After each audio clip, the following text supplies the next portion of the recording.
may kamalayan sa pagdating ng Diyos.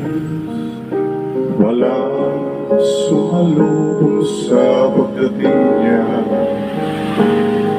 Higit pa walang may alam sa gagawin ng Diyos. Walang may alam ng gagawin niya. Buhay ng tao ay sadyang hindi nagbabago. Sama natin ang Diyos, kayang karaniwang tao. Bilang pinakatama sa lahat ng tagasunod, bilang karaniwang mananalig,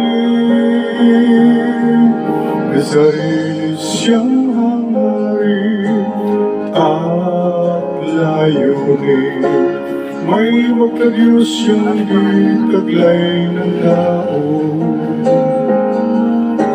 Walang nakabatid ng kanyang pagka-Diyos. Uwang kaibang kanyang diwa sa tao. Sama natin siya sa pamumuhay. Walang takot at malaya.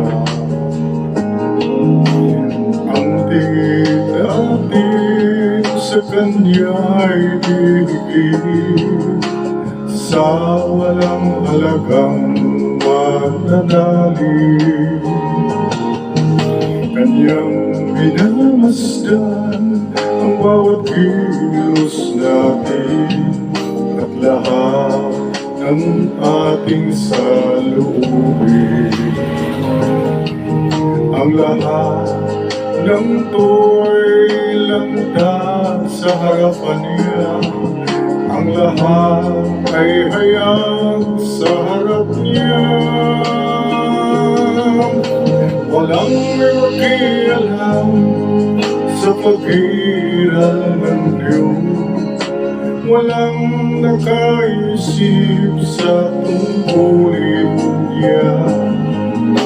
Higit sa lahat, walang sinumang nag-inalad tungkol sa kung sino siya.